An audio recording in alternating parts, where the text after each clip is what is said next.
Jaguars, Jackie, and our last comment here is about a linebacker by the name of Devin Lloyd. He started his rookie season off with a bang, Jackie, but as the season progressed along, things just kind of went downhill. Mm-hmm. He thought that his body was ready for the NFL, but he wasn't up to the task. Let me ask you a personal question. What and when did you feel that you were in the shape you had to be in, the strength you had to have, and the mental awareness to be an NFL player going into training camp?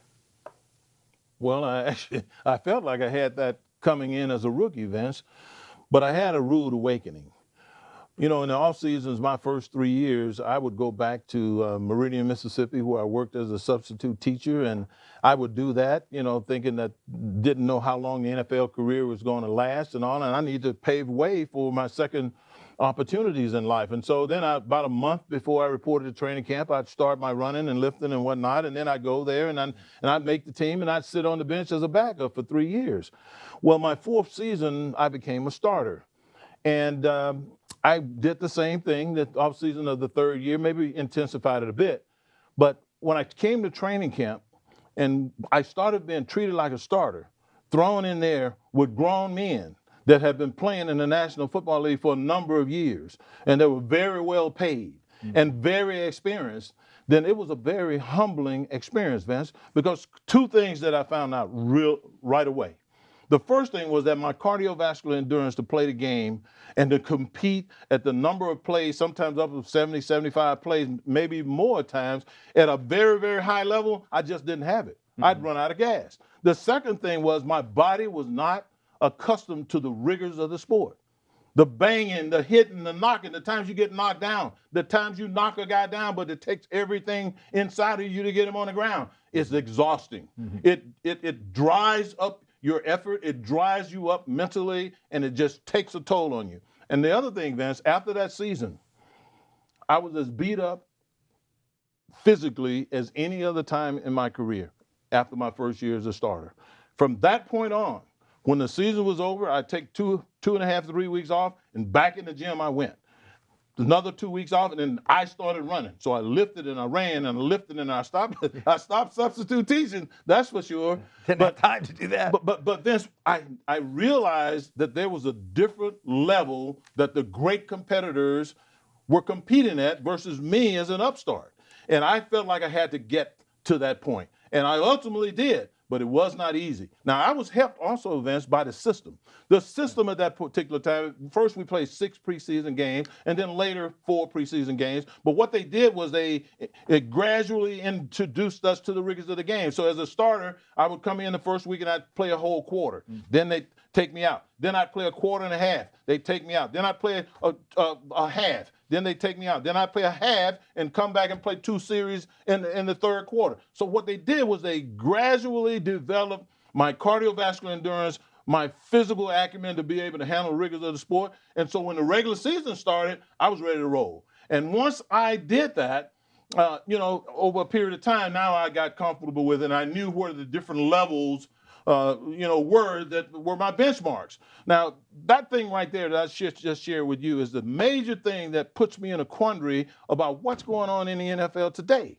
These guys don't even, now I understand why, but these guys don't even play in the preseason, Right. And they expect them to turn it up for 16 weeks after that. And there is no way that they are developing these guys cardiovascularly or physically to be able to handle the rigors of the sport, which is one of the reasons why I think we see so many injuries at the start of the season. And the other reason why I think we see so many offensive linemen, so many supposedly skilled positions where you have to rely on a lot of skill, fail and suffer early in the season because they haven't been honing these skills. They haven't been working on them. Right. And so for me, the good old days weren't always good, and tomorrow ain't as bad as it seemed, but there could be a whole lot more, effort given by these guys to develop their teams, in the preseason. Yeah. They don't even play the guys. And we both see it the same way, I think, Jackie, because we both see the importance of a preseason and to get ready. But I can only relate to the quarterback position. It's similar in some respects to offensive linemen. You need to have that learning curve. And then for the quarterback, it's a steep learning curve. The way I see it is the game is you're always mentally preparing for the game. You've heard Rich Gannon inside the helmet definitely. talk about all the things a quarterback's thinking about. That's the biggest change, and that's the reason why I say it all the time. How long does it take a quarterback to mature and get him ready for NFL-style football? It's a mental process, Jackie. It takes time because there are so many things you have to concentrate on. You have to think. You're always thinking and preparing and plotting out, whether it be field position, time on the clock, personnel. What play am I thinking? Am I thinking 3 or 4 plays down the road? What am I going to call on third down if it's second down? I mean, all those kind of things that, the speed of the game is so fast that it really takes you that mental process, that mental development you really have to have. And so, I see that as a definite key. And the reason why young quarterbacks need time to grow. So you got to really, and I think a Zach Wilson, for example, in New York, will learn a lot watching Aaron Rodgers as he matures. Vincent, just to cap off what you just said, and I've said this before, and I know our listeners have heard me say this. It took me 10 years in the National Football League before I could concede that a quarterback a quarterback was more valuable to the team than me. It took me that long because I was always looking at you guys saying, he ain't hitting nobody. He ain't hitting nobody, and we're not supposed to let anybody hit him, and he's just standing back there. But, man, the things that you had to deal with, it was really remarkable. And then to see it coming to fruition in the game, getting us in and out of bad plays and getting us to the best situation, seeing the blitz coming and then sending the protection to pick it up. Wow. All of these things you had to be able to be aware of. Otherwise, you're going to get blown up. Well, Jackie, better than anyone, that it's a team game. So, I mean, the quarterback is only one 1/11th of that team. But a very important. Well, yeah, it is, but everybody contributes, and that's how you have great teams. Absolutely. Well, Jackie and I, each week, we always have a great deal of fun, and we really encourage the viewers to keep watching us here on OnPoint Live. We want to thank all our viewers for continuing to watch and listen to us, and I'm sure hope you enjoyed that Pete Carroll interview that we had today. He was great. And, he was great. Hopefully we'll get a few more of those kind of interviews in weeks to come.